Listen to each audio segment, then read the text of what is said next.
غم کا تعلق نفسیات ہے، اور نفسیات انسان کی یہ ہے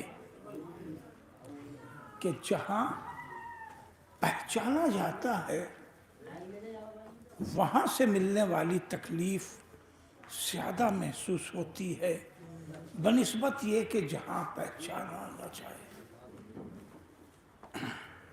ہے نا؟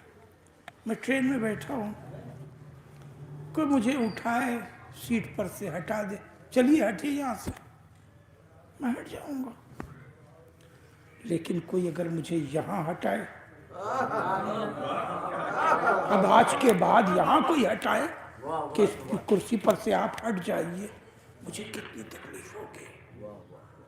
اگر میں اس سائیکالوجی کو پہنچا سکا، مجھے آئے کتنا وقت گزرا ہے، ابھی 12 گھنٹے نہیں ہوئے، 12 گھنٹے ابھی مجھے نہیں ہوئے، ہے نا؟ اور میرے ساتھ اگر کوئی ایسا سلوک کرے، کیا میں اغوان پور دوبارہ آؤں گا؟ میں مثال لینے میں ذرا بے باک ہوں، میں زندہ مثالوں پہ گفتگو کا عادی ہوں، ہے نا؟ نہیں آؤں گا. کہ بتائیے میری مجلس سننے کے بعد بھی میرے ساتھ یہ برتاؤ کیا. اس زہرا نے جس نے مدینے کو پالا، خدا کی قسم پالا ہے زہرا نے اہل مدینہ کو. اہل بیت کو مال غنیمت نہیں ملتا تھا، اہل بیت کا مال غنیمت یتیموں، بیواؤں اور عوام کی پرورش میں لگتا تھا. بات آئے گی تو عرض کروں گا عزیزوں، روزانہ 64 جنگیں علی نے لڑی ہیں، 64 جنگوں کے مال غنیمت. اور زہرا کیا فاقہ پا رہا ہے؟ فاقہ کیوں ہوتا ہے؟ اس لیے کہ مال غنیمت مسلمانوں کو کھلا دیا جاتا ہے. جس نے پالا ہو اگر وہی لوگ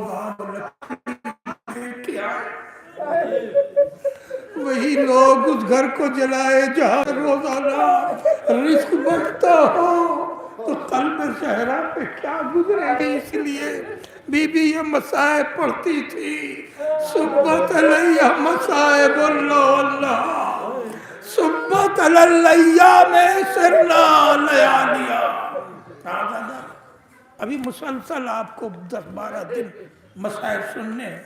میں چاہوں گا اس طرح گفتگو کروں تاکہ کچھ نفسیاتی بات پہنچ جائے اور تکرار مصائب بھی نہ ہو. عزیزوں، مصائب ہلکا کب ہوتا ہے پتہ ہے؟ غم ہلکا کب ہوتا ہے؟ غم تب ہلکا ہوتا ہے جب کوئی تسکین دینے والا ہو جائے، کوئی غم میں شریک ہو جائے. عزادارو، باپ زہرا کا باپ دنیا سے گزر گیا اور زمانہ زہرا کو رونے نہیں دے رہا. آپ سوچیں، رونے کو مل جائے تو دل ہلکا ہو جاتا ہے. میں نے ڈاکٹروں کو دیکھا ہے یہ کہتے ہوئے کہ وہ ایسے کسی بھی شخص کو جو غمزدہ ہو کہتے ہیں اسے کسی طرح رولا، اس لیے کہ اگر یہ روئے گا نہیں تو مر جائے گا.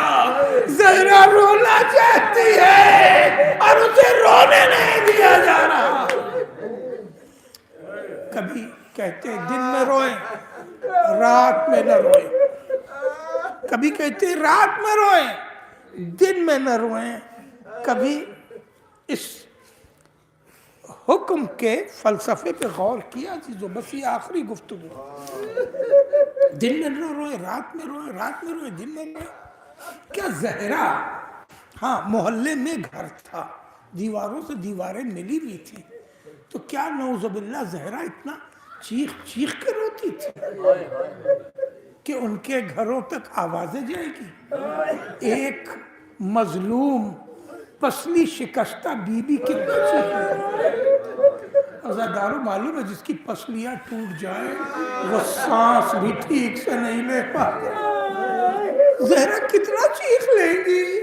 عزادارو، وجہ یہ تھی کہ جب میری بی بی روتی تھی تو زمانہ ساتھ روئے نہ روئے در و دیوار رونے لگتے تھے.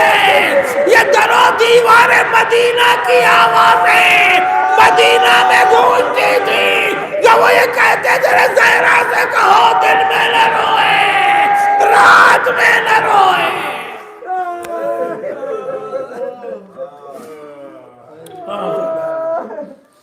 زہرا کو رونے نہیں دیا جاتا تھا۔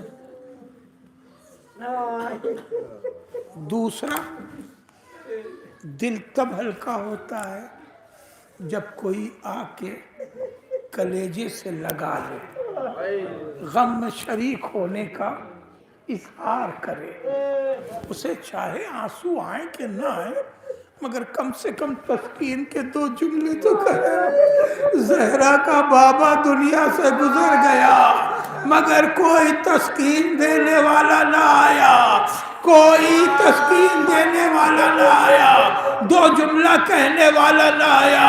روایت کہتی ہے کہ رسول کا ناقہ وہ آیا در زہرا پر اور گردن گھر میں ڈال کے دروازے سے کچھ اس طرح بولنے لگا، آواز دی۔ زہرا دوڑی ہوئی آئی اور ناقے کے گلے میں بائیں ڈال کے کہا، میری نانا کی سواری، میرے بابا کی سواری، تو آیا ہے مجھے پرسا دینے، امت نہ آئی، امت نہ آئی عزاداروں۔ اس نے پرسا دیا اور روایت کہتی کہ پلٹ کے گیا اور قبر رسول پر سر پٹک پٹک کے مر گیا۔ ہاں، پرسا دینے زہرا کو ناقہ آیا، سکینہ کو ذوالجلال آیا، امت بیٹیوں کو پرسا دینے نہ آئی۔ جانوروں نے آ کے پرسا دیا، بی بی ہم سے پرسا ہوگا۔ الا لعنت اللہ علی القوم وسيعلم الذين ظلموا أي منقلب ينقلبون وإنا لله وإنا إليه راجعون۔ پالنے والے تجھے محمد و آل محمد علیہ السلام کا واسطہ اس مجلس عزا کو قبول فرما۔ پالنے والے تجھے محمد و آل محمد علیہ السلام کا واسطہ تمام مومنین و مومنات جہاں جہاں بھی ہیں ان کی جان مال عزت و آبرو کی حفاظت فرما، تمام مومنین و مومنات کی حاجات دنیاوی اور اخروی کو پورا فرما، ہم سب کو توفیقات نیک عنایت فرما، امام زمانہ کے ظہور میں تعجیل فرما، ہم سب کو امام کے معین